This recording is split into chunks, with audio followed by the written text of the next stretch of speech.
Okay, welcome back.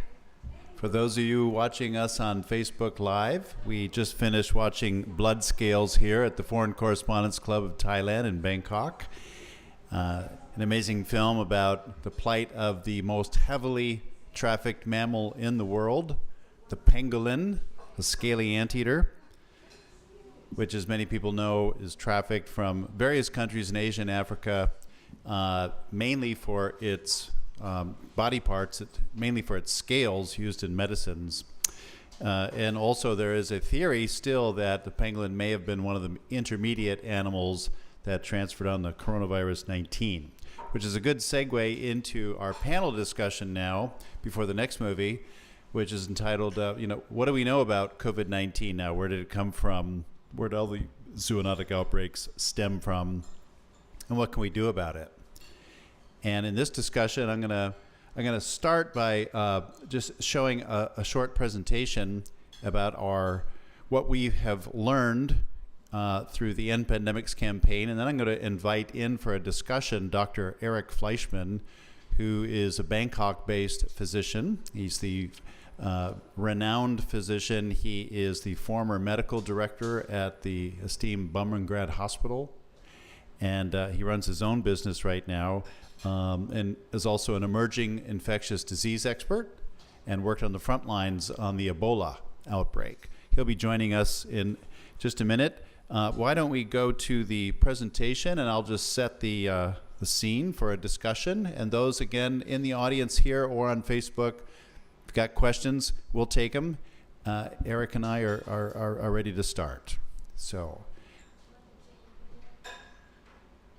No, we'll just go straight to the Zoom. Yeah. Okay. So, thank you, Ricardo. So as of today, this is what the big picture looks like, right? Over 300 million cases of coronavirus, 5.5 million deaths across the world. And first of all, the economic damage, this is actually probably on the low side, but $13 to $18 trillion. And just to put that in perspective, that's like $55 billion per country. That's bigger than the GDP of most countries, but that is the economic damage forecast so far. And, really, the impact of this outbreak has been worse than any terrorist act or natural disaster in the last century. And obviously we all yearn for to get beyond pandemics, hence the name of our film festival. But we all are still, the world understandably is still very focused on vaccines and how the new variants are circumventing some and what can we do about that. And there's still some discussion about where the heck did this thing come from? How did it happen? There is a little bit more focus on preparedness for the next outbreak, but we don't really hear too much discussion at all about preventing another virus outbreak. Because all theories, no matter which one you subscribe to, whether it's that this did get transferred from a pangolin or from another animal in a wild animal section of a wet market, or if it came from a farm that was, breeding wild or exotic animals. These are some of the theories. Or if it leaked from a lab. In all of these cases, the common denominators, we're talking about people tampering with nature. Because COVID-19, like the other pandemics, zoonotic-based ones before it, are zoonotic, which means they jump from an animal to a person. And we know already the drivers of these zoonotic outbreaks. The main drivers are commercial trade in wild animals, which pulls wild animals out of their natural habitat into close proximity with people. And they can be carrying viruses with them for which we have no immune response. And the second big driver is destruction of wild habitat, which pushes those wild animals out of their natural habitats and into close contact with people, villages, and sometimes farms. So it gets transferred on first to pigs or chickens or other animals, and then to people. And a lot of times, in fact, that destruction of the wild habitat is for farming, and not always the best kind of farming. We talked about regenerative farming yesterday, but industrial farming is still dominating the landscape. So we believe that the only really lifelong vaccine is to address these root causes through nature protection. COVID's reminder is that, we are all connected. This virus has gone all over the world. From one place, Wuhan, it broke out. It's all over the world now. And, the flip side of all this is the blessing is we are all connected. We're all wearing masks. We're all talking about it. And that's why we're having this film festival, is to reach out and talk about the drivers and solutions. So, and that's what brought a number of people together. First, it was environmentalists. Then it was medical practitioners, economists, communicators, folks in the blockchain field, all kinds of people who were concerned about COVID-19 and how to basically look at how we can prevent this from happening again, came together, and we formed an alliance called End Pandemics. This is just some of our team, people from around the world. We're now up to, I think, 81 organizations, including companies, small and big, but mainly small. It's mainly very frontline. Our approach is to cut to the chase. It's two things. First, we're looking for system reform. And by that, we are pushing for something called the One Health approach.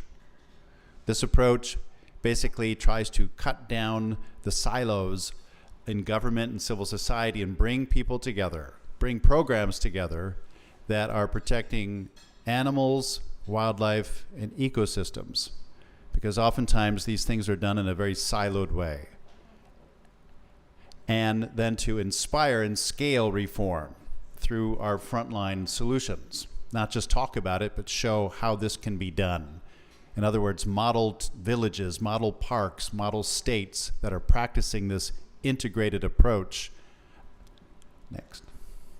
So our formula is really in 4 parts. Reduce demand for wildlife, protect nature, stop trafficking of wildlife, and reform farming, make it more compassionate, sustainable. And you'll notice that the films we've been showing fall into these 4 categories.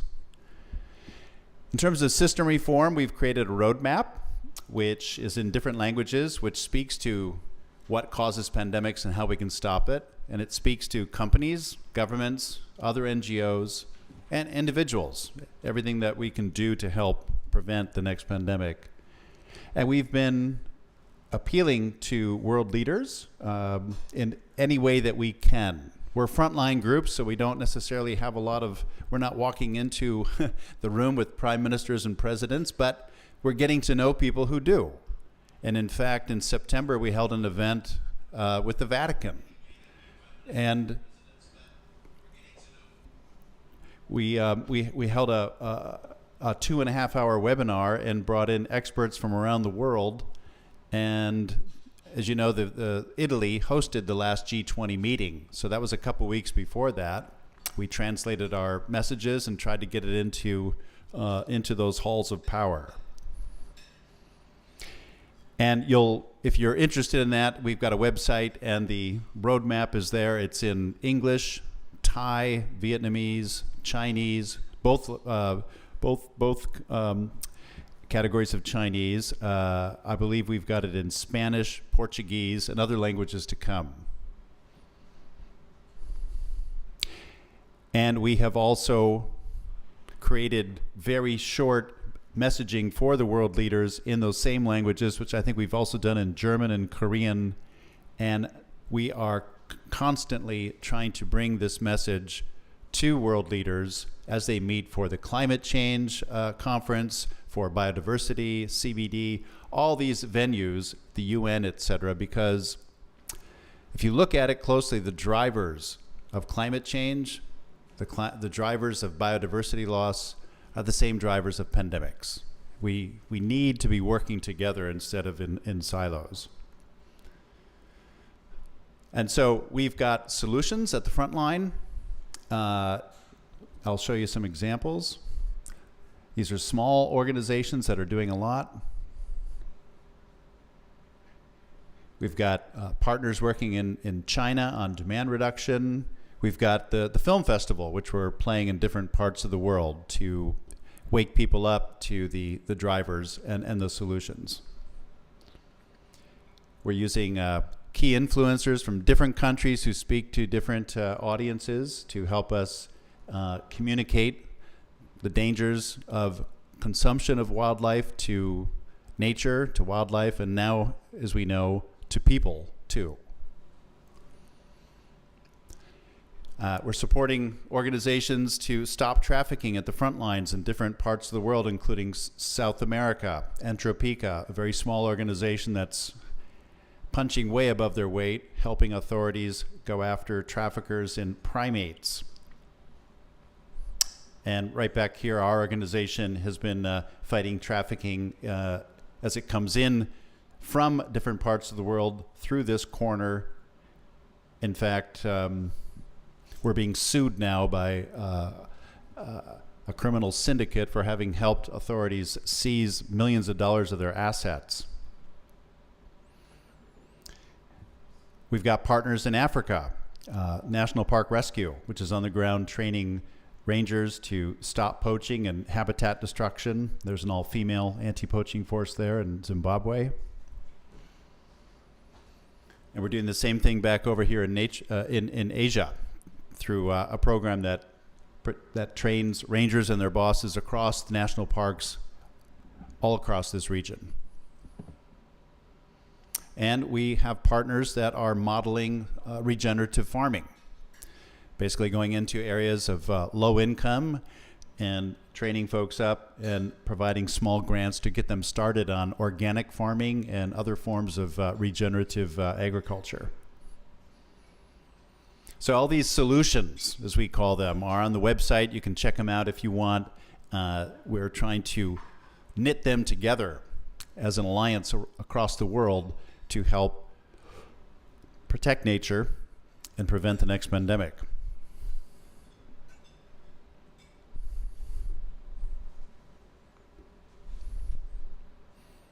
We've held webinars. In addition to the film festival and everything else, we've held webinars around the world, lots of them, as a lot of people have done through the COVID period to raise awareness.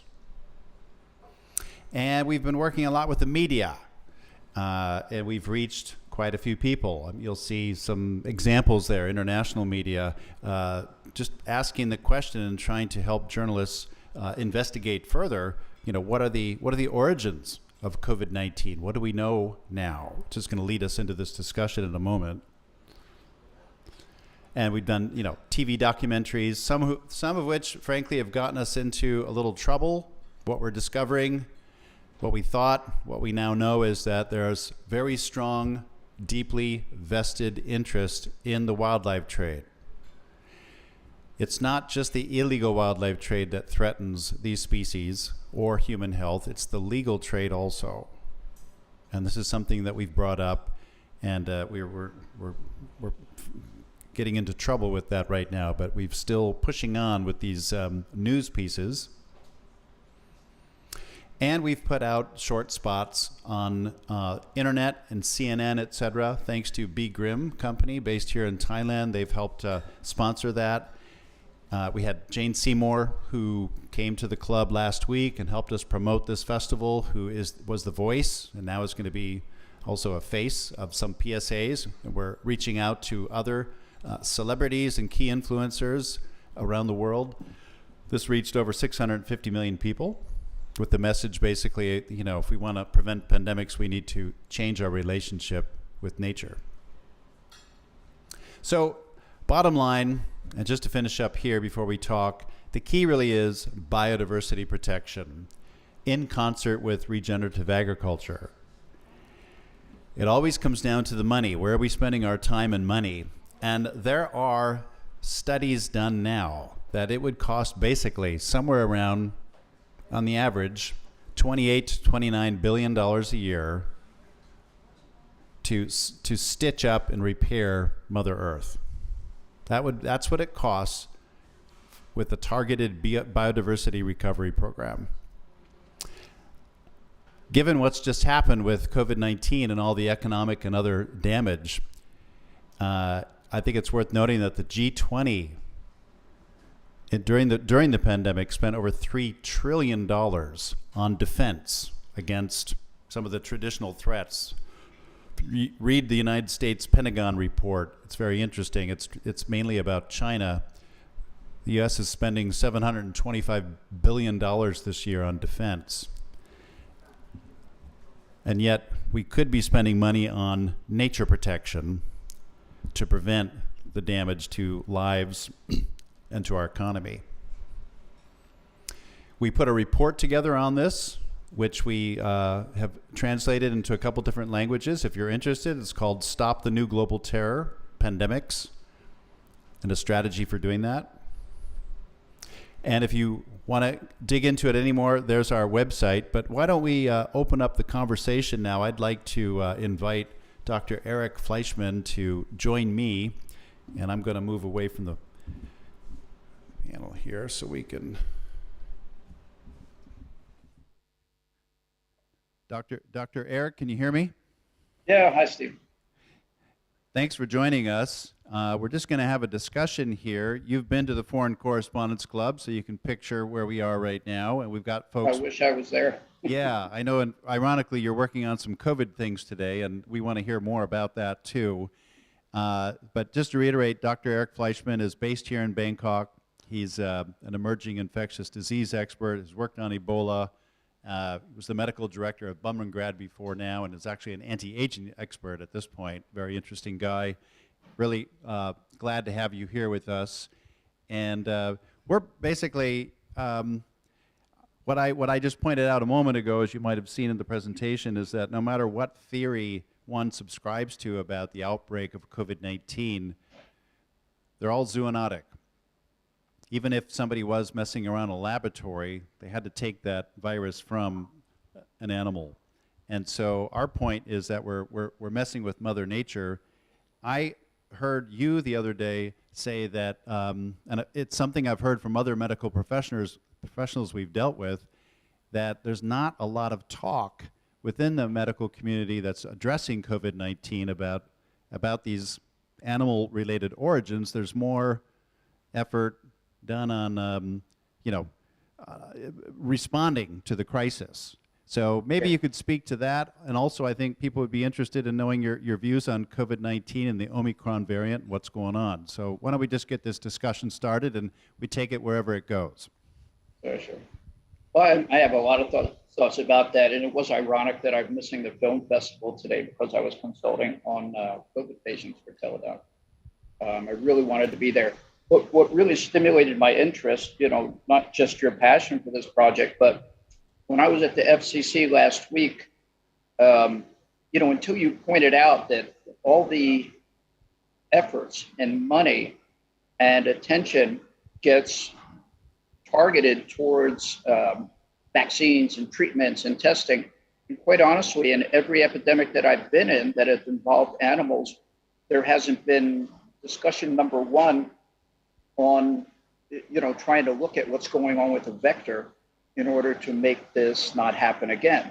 Now, on one hand, when it comes to these epidemics, we're just so overwhelmed with death and destruction and bodies and loss and children dying that, these are the low-hanging fruit of the epidemic, whereas getting to the source becomes, it gets lost, to tell you the truth.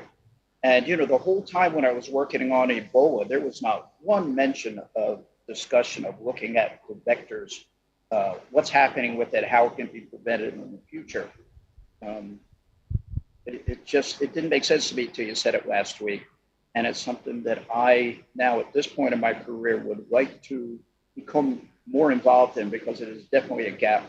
And I've spent my whole career trying to look for areas where we can find gaps to help people live better. That's really interesting. And we had a discussion with somebody from an institute in the United States, the Jacobs Institute, which is into innovation on medical, in the medical field. And they said that the same thing, that they're basically firefighting and they haven't had time to really look at the source of the fire. And that just really amazed us. And now you worked in Africa on the Ebola crisis. And HIV. I also spent 7 years going back and forth to about 10 African countries setting up HIV programs for the Clinton Foundation. So I've done my time with the pandemics. But I mean, if you want to talk about the 800-pound elephant in the room nobody's discussing, unfortunately, pandemics. What do they say? They say never waste a good. The government never wastes a good crisis. You know what I mean? And the bottom line of it comes down to what income and commerce can be generated throughout an epidemic, which also brings out the greedy people. I had the opportunity to work within the U.S. State Department. We were contracted by the U.S. State Department for Ebola.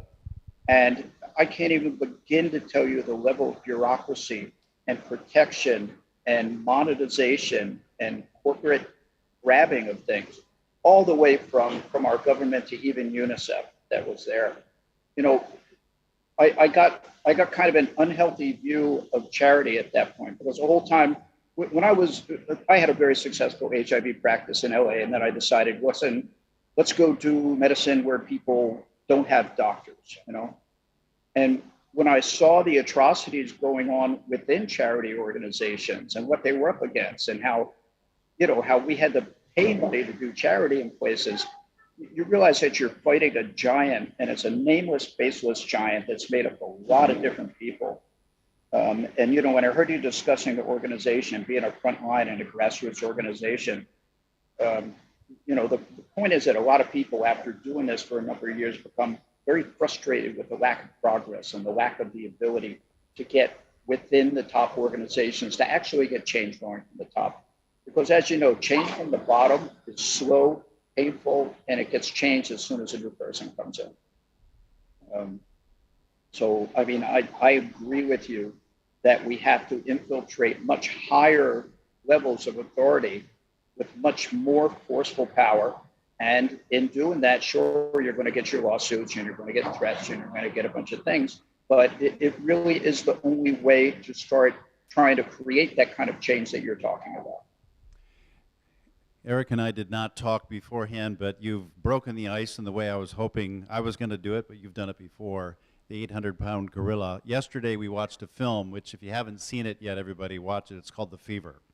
And it's basically the director says, the world's caught up in COVID-19. Meanwhile, in Africa, malaria is still taking more lives. I mean, there's like a child dying every 2 minutes in Africa still from malaria. And that malaria has taken more lives than all these diseases and wars combined, despite all the money that's gone through and the focus of WHO and the pharmaceutical companies, et cetera. And then it focuses in on this woman who is basically trying to educate people that they have a plant right there that they could grow in Africa. In fact, it's the plant that the pharmaceutical companies extract from. You can grow it in your backyard practically and eat it and get rid of the parasite. And she's having a hard time getting money. And the film director is having a hard time getting her movie out on any TV station because of fear of lawsuits, because it takes aim at some of the pharmaceutical companies. But it's an incredible look at. It starts out with a woman who has a baby, a toddler, who's sick with malaria. And it's really the difficulty she has just finding the medicine. And there she is in Uganda. It made me think, as we've been campaigning to wake people up to the root cause of pandemics, zoonotic outbreaks, we've really run up against walls in trying to stop commercial trade in wild animals. At first people say, that's going to hurt poor people, et cetera. And we say, no, we're not talking about banning subsistence hunting or anything like that. It's completely different. We're talking about the multi-billion-dollar trade in commercial wild animals. And I'll tell you, the government here, also we ran into problems. We were part of a U.S. government program, and they wouldn't let us talk about it. They wouldn't let us have a meeting about it. It's like, you can do everything else, but don't talk about, banning the wildlife trade. because of all the special interest behind it. We're hoping with the new administration, that was the previous administration. We're hoping with the new one, it's going to be a bit different. It gets a bit complicated, but yeah, it's, as you say, you're up against interest. You can get sued. There's all kinds of opposition, and although the solution is right there, to us it's very clear. Well, you're poking a big bull when you do that. And, unfortunately, I have no trust in either of those administrations. When I went and did Ebola, it was with the Obama administration, which was supposed to be, and I'm not going to get very political here, but, that was supposed to be the most humanitarian and heartfelt and we care about people organization. And when I saw the level of bureaucracy and the things that happened, just a quick for instance, we were stopped from deploying. We had to wait 6 weeks in Virginia, but because we couldn't deploy to Africa because the Obama White House would not sign off on a liability waiver in case any of us got COVID and decided to sue the government. So these things go on at all levels. I've been with groups that have been there to poke the bull, and I found that not to be so successful. I found it to be more successful if you can infiltrate the top and then start changing things bit by bit as it goes down, and fortunately you're connected with a number of people, and hopefully that'll happen in the future. But like I said, politics aside, I'm sure everybody has strong beliefs of it. You wanted to talk about the origins of COVID-19, correct? Yes, but I take your point. I've experienced some of the same problems under different administrations, so I don't mean to imply. I'm just hoping with any new administration they'll take a look at something new, but I do fear that it doesn't matter who's at the top as long as the development community writ large is run a certain way. There is going to be a mercenary element there that takes over. I agree with you. So in terms of, well, I guess the point on the origin of COVID-19, what do you know about the origin of Ebola? You were saying before there wasn't really much talk about it, but we do know, and with Ebola, I mean, there was, it was also coming from bats, transferred. Okay. Yep, and that was probably stemmed back to the destruction of habitat, where people were moving into a certain area, and that virus could be transferred. But what we fear is that there's going to be a backlash as people learn more about that, about bats. In fact, we wanted to have a panel about that, which we were not able to put together. But that's really not the point, is to get rid of bats. It's to recognize that, it's like the movie at the first night, a grain of sand in the machine. Don't look at the grain, look at the machine. In this case, the machine has been destroying habitat, and as we said, pulling wild animals out of their habitat. But what commonalities did you see in the fight against Ebola and HIV? Very different, actually. I looked at this because I'm an old guy now, and I'm looking at this in a very chronological manner. And if you think back when we were kids, I'm 62 years old. We were kids. You didn't hear about, well, there was no social media, no internet, but you did not hear about pandemics. And obviously we didn't have worldwide pandemics that were going on, because you would have seen something if these things had gotten to America or had jumped from Africa to other places. And I think it's the growth of socialization, the connection of people, has given people more ideas to move into areas and push things aside that probably should not be pushed at the way they are. So Ebola, I do believe, is a naturally occurring virus. I don't think it was a tampered type of virus. It has many similarities to some other hemorrhagic viruses. But then, I worked in HIV. I was working in HIV since 1991 in several different countries, in the US, in Asia, in Europe, in Africa. And if you look at viruses like this, like COVID and HIV, as a virologist and as an infectious disease doctor, you have to think, if this was the natural progression of a virus, we would all be dead right now, right? If you look back in nature, you do not find viruses with this kind of mutational surviving capacity. If you look at other coronaviruses, with MERS, with SARS, with H1N1, none of them had the mutational capacity. And mutational capacity to this extent, I'm sorry to say, does not occur in nature, or like I said, we would all be dead by now. HIV, the same thing. Yes, it was from a simian, SIV, from the simious immune virus. But once again, that is not a virus that had near the mutational capacity that HIV had. So it's two things. Like you said, it's moving animals into a place and using animals for things that they should not be used for. But then it is also the work in many of the virology labs around the world that quite honestly should be shut down and should be brought out for doing illegal work. If you ask anybody in defense, they say, well, we need these virology labs because we need to develop cures in case an epidemic comes out. Or if somebody is using a biologic weapon, we need to know the antidotes for it. And that sounds like a lot of crap to me, personally. It sounds like a good excuse for tampering with viruses that turn out to do what COVID-19 does. So do I think that COVID-19 was a natural progression from the Wuhan bat that was taken out of the caves in Wuhan? No, absolutely, I don't think so.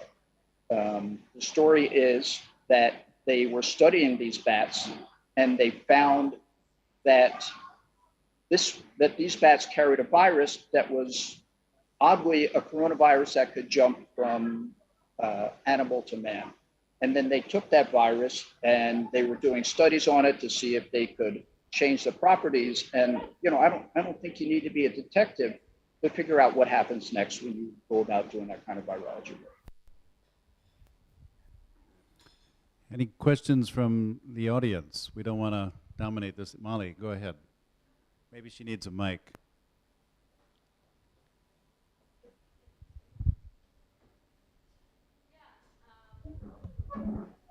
Hello. So, for people who are watching online and anyone here, I think we're all trying to find ways that we personally, in our small ways, can contribute to kind of preventing pandemics in the future. And we've been talking about that a little bit here. Are there any ways that you guys would suggest that everybody, wherever they are, can help to combat kind of the root causes of these pandemics and not just, now that we're in a pandemic, what do we do about it? But how do we prevent future pandemics in our own ways, in our own homes? What can any normal individual do to kind of help to prevent that in the future? Very good question. There's two parts of that. The one thing, whenever we do have an epidemic like this, the one, if you can call it a good part of it, is that it advances our understanding of immunology, protection, antivirals, and biologic support of people who get sick. I mean, HIV did that, the antivirals that came out of that and the processes to make antivirals, successful antivirals, along with COVID-19, has really changed the way that we approach people who are sick than what we used to do with viruses, and we're becoming very successful with it. So that part of it is good. The other part is it's teaching us more about our own personal immunology and about the things that we can do to maintain better health and stay safer. And of course, we know with this epidemic that if you didn't have risk factors, if you stayed healthy, if you took vitamins, if you got your sunshine, you were less likely to be affected by COVID-19. And if we didn't have the death rate that we did with COVID-19, we probably wouldn't be talking about it as much either. But it was a very deadly virus in the beginning. It continues to be a deadly virus, except less so. Now, if you want to talk about the bigger picture of it, there needs to be more oversight in these secret virology laboratories. And I'm saying this as though it's possible, because these are all protected by certain governments for one reason or another. But there should be limits on what people can and cannot work with in a lab. Now, there actually are some, but they're more so that people don't make a biologic weapon out of Ebola or hantavirus or one of the rapidly destructive and killing type of viruses. But it's going to take that kind of oversight from governments to open up every virology lab. And, in certain countries like China, like the US, you're just not going to be able to do that because they will protect their secrets with a veracity, that you will not ever encounter again if you try to go after them. But I mean, that's the way I see it being prevented. That, and eventually, if you can go to the source, stop a lot of the zoonotic work that's going on, then you're more likely to prevent it in the future. Yeah, thanks, Molly, for that question. Let me just add a couple things. First, we've got this roadmap, and in there is a list of 11 things that individuals can do on their own to help prevent pandemics. I'm not going to read all those to you, but just remember, it's on our website. But some of them are, like eating less meat, engaging in regenerative agriculture, as a producer or as a consumer, voting for the planet, making sure that the people you're voting for are actually thinking about these kinds of things, and there's others as well. But I would just add to this, again, no matter where this particular coronavirus came from, and let's give the lab leak theorists their day in the sun, because it could have happened. Those labs source their wild animals, sometimes directly by going out into, say, caves or other places and having their own folks do it. But they also sometimes source them through middlemen. It just depends. I mean, there's lots of labs around, as Eric knows, not just China or Thailand, the United States as well, that have basements and back, rooms full of all kinds of animals. And, we were tracking, for example, the illegal trade in pigtail macaques and other primates here in Southeast Asia. Big trade. If you go up to Khao Yai, you can drive through the park and the macaques will come up because they know what day it is to beg from the tourists and stuff. There's a bunch of them. What people don't know is there are truckloads full of these animals moving across the border from Thailand into Cambodia.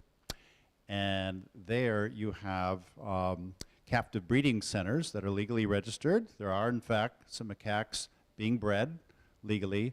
But as you can imagine, some of the populations might grow quickly overnight, certainly more than a natural breeding could allow for, and that's because they're buying them from illegal dealers and poachers. Those are shipped out to different places, and some of those make their way. There's places in China now that will do the experimentations on behalf of companies based in other parts of the world, but some of the medical institutes around the world want their own species to do the direct investigations on them, so they'll be importing them. So there have been inquiries into, for example, National Institute of Health in the United States importing, primates that in fact may have been illegally traded, and who knows what the, what kind of viruses they might also be bringing. So I think the whole medical field, I agree, needs to be brought under the spotlight on this as well. But in terms of what the individuals can do, look it up in the roadmap. I'll look it up here in a second while we're asking another question. But does anybody else have anything that they want to ask here?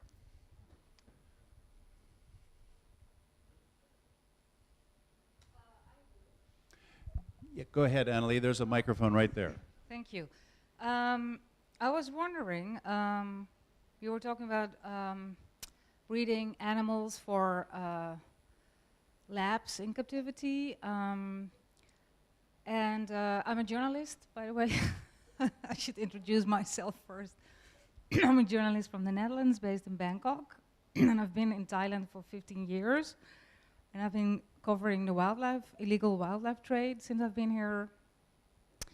And I see, for example, I've been following the snake trade, and in recent years, there are a lot of reptiles being bred in captivity in the US and the UK. And so instead of taking them from the wild in Africa, or instead of getting snakes that are being bred or ranched in Africa, they're now being bred in the wild, being bred in captivity in the US and the UK and some other countries. But especially in the US, there's a big market, I understood. So is this just as dangerous as the risk of new viruses emerging and jumping to other animals or humans? Okay, I'll go first, Eric, on this one. I think it's even more dangerous because you're bringing these animals into closer proximity with other ones, not just of their own species, but of other species. So if you go to some of these breeding farms, or if you look at the supply chain between the farm and wherever they're selling it, like maybe Chatuchak Market or other places, all kinds of things can happen in that so-called supply chain. And you know, one of the theories about the origin of COVID-19 is that the virus is actually transferred from an animal that was bred in a farm and then transferred to maybe that market in Wuhan. And they're looking at animals that, you know, may have share respiratory systems, you know, similar respiratory systems with people. And so if you look at the animals that they were really interested in, you know, ferrets, polecats, these other kind of animals, you know, minks got COVID-19. Maybe, Eric, you're the physician, you can speak more to that, but I would just like to say I think the legal trade and the captive breeding is definitely presents danger. There's a reason why they killed all those minks on those farms, which is, you know, quite sad, but at the same time, it tells you something. Eric, over to you, sorry. Yeah, I mean, at some point, there's going to be some unfortuitous accident that is going to create a virus that is going to leak out. Now, one of the theories with HIV, interestingly enough, was that HIV, and I'm not sure I believe this entirely, but it does have a little bit of credibility to it. One of the theories is that they were, when they went to do the massive smallpox vaccination in Africa, going back into the 60s and 70s, they were growing the virus for the vaccine, and they were using monkey's blood, simian blood, as the growth, what they were using to feed the virus and grow it. And then when they vaccinated, they thought, well, there's never been a case of SIV going into humans, so we don't need to worry about it. And that was a far, far less sophisticated virologic environment that we have today. People live under the assumptions now that we have such advanced virologic technology that we're careful and these things never happen. And COVID-19, I think, is the biggest example that's just not true. So if you are breeding more of these animals in captivity for the specific purpose of seeing what kind of viruses you can do, what kind of treatment you can get, there's going to be another accident. You know, there's just going to be. You can't trust that every country doing this is going to follow all the level 5 restrictions of what to do with viruses when you're growing them. It's a dangerous thing to do. It's done for the sake of money. It's not done for the sake of humanity. And if it continues to go like this, I can promise you we'll have another epidemic. After Ebola, after HIV and Ebola, I was kind of living in that pink cloud of, well, now we've mastered everything. I don't think anybody saw this one coming. But like I said, it's a direct cause and effect from people monkeying around with things that they should not be, sorry with the monkeying, but people messing around with viruses that they should not be messing around. Yeah, and to follow up on that, there's some incredible studies that were done by Chinese scientists and American scientists, totally separately, published, you can read them, in which they use phrases like, these wildlife markets and the trade represent ticking time bombs. Like they predict it's going to happen again unless these things are addressed. There's one report, the United States, I think it was published 2005, and it shows all the kind of species that are being imported into the United States and which ones could pose a dangerous zoonotic impact on people. And it lists all of them. And the surprising thing to me was, some of the smaller animals we don't think about, like, various rodent species. And, you walk through Chatuchak Market, I mean, one of the things you see that's most prevalent are little mice, etc. But again, it's all these countries that still have these trades open. Indonesia still has an incredible open trade in bats. After all this awareness about bats, there's still a lot of consumption there. Molly, I want to very quickly, it's on page, for anybody listening, it's on page 21 of our roadmap in the English version. There's many versions, but for example, it's eat less meat, don't purchase wildlife products, souvenirs, or bushmeat when traveling, check the ingredients, don't buy products created from deforestation, don't keep exotic pets, be responsible on social media, minimize your carbon and waste footprint, support rewilding and agricultural response, etc. And it gets into these in a deeper way, but there's one page that sums it up of what individuals can do. Phil.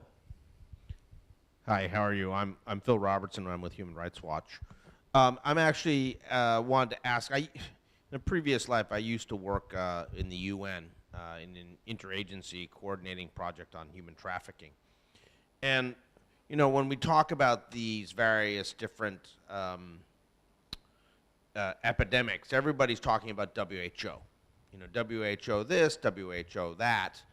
But, you know, really the UN agency that deals with issues related to agricultural husbandry, animals, agriculture is the Food and Agricultural Organization, the FAO. Are we seeing any sort of degree of FAO, WHO coordination to deal with these issues? Is there any sort of understanding that's going on? Is the FAO actually up to speed on what is going on here? I'll chime in, Eric, you can follow if you want, but the FAO is doing work on this to some degree. They've got a whole new program looking at wildlife trade. From what I've seen so far, though, they, like a lot of UN agencies or big ones, there's a lot of compromise there, and they are trying to make wildlife trade safer. So there's no talk about, you know, ending it. Yeah. So they're that's for sure. In terms of coordination, a hint at it, and this is why we're pushing for the so-called One Health approach I mentioned in the presentation before, which is a really hard thing to make happen because all these agencies, FAO, World Bank, WHO, et cetera, you know, they've got their own budgets, their own plans. Having said that too, though, UNEP, WHO, some other agencies have come together. They are all on the same page with advocating for the One Health approach. So there's pretty much, you know, those in the know are supporting that. And that's something we all have in common. It's just a matter of how far you take it. We've been trying to get the Thai government to run with the One Health approach and model it, because actually they have discussed it. We had an event right here about that some months ago. Eric, I don't know if you want to add anything. Feel free to chime in. Yeah, you would certainly know more about them than I would, but I can say from my experience with working with UN and working with WHO throughout the HIV epidemic and then H1N1 and then Ebola, I no longer put much faith in what WHO does, because WHO at the end of the day is a political organization and not a humanitarian organization. And as you said before, compromise with them is rife because they do have to answer to a lot of people who support them financially as well. So I'm not big on WHO oversight on anything. Yeah, if I may add something to that, which you guys might appreciate. You know, we did a piece here, we did an investigation piece with a member of the FCCT for a major Danish newspaper, and he published it on the front page of, I forget the name of the paper because I don't speak Danish. Yeah, Politiken. And he had interviewed one of the WHO team members that had gone to Wuhan, and she said, you know, it could have come from a market like this. I mean, that is one of the theories they're still looking at, that it could have transferred across borders, you know, Cambodia or Thailand. And anyway, the headline was, it said basically it could have come from here, and he had a picture of Jatachak Market showing some of the animals that were actually suspects in the investigation, species-wise.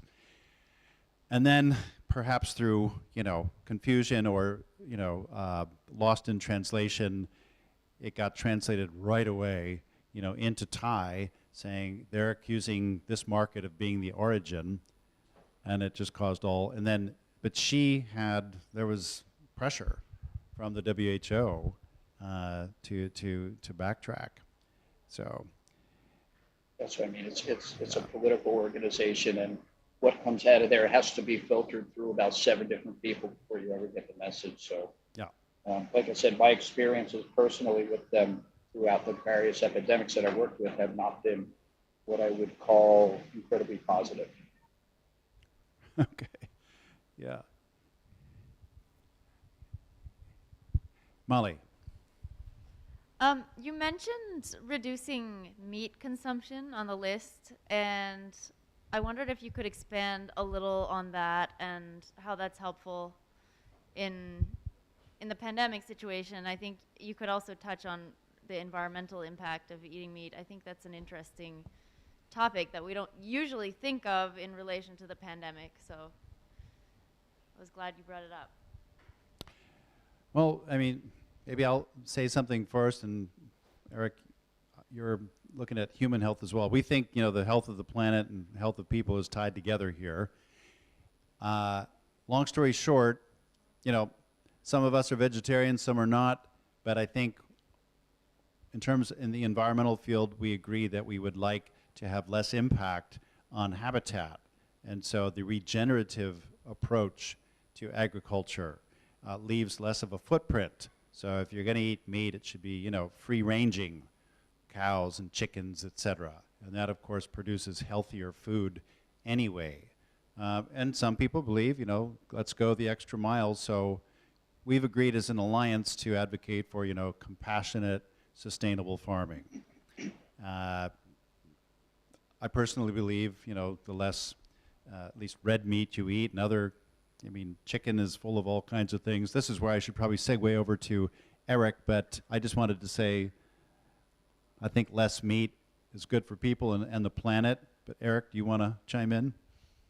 Yeah, it is. And I think as we all get older and get a little more educated, we move towards more of if we're smart, we move towards more of a vegetarian type of diet.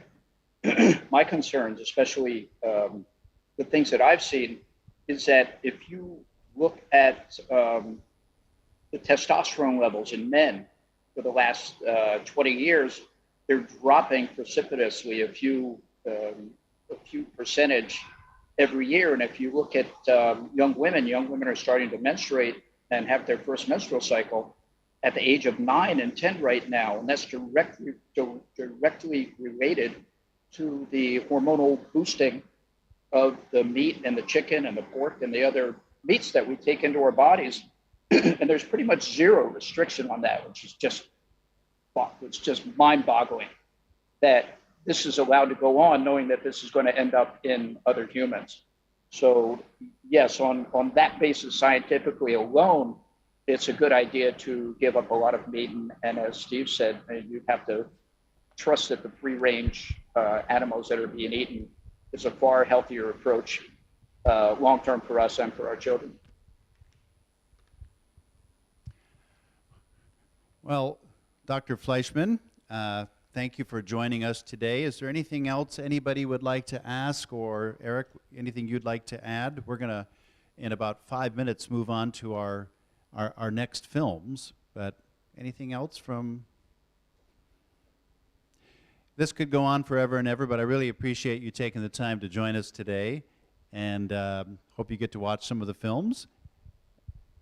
And for those watching, remember, you can get your tickets. You just go to freeland.org, our website, freeland.org. The program's there. There's a button you push. It takes you to a place where you can just buy them. It's $25 for the whole bundle, and you've got like several days you can watch them. So, but thank you again, Eric, for joining us, and hope to see you soon. Yes, Steve, thanks so much for inviting me. And like I said, you've really opened my eyes up to a lot of things that I didn't see before, and I thought I'd seen it all.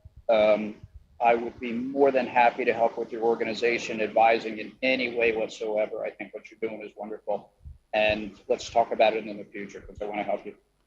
That'd be great, because actually we do need more help from, the medical experts. This can't be driven by environmentalists alone. We got to break down those walls, those silos. I'm in. Good, thanks. All right, thanks. Well, and the next film.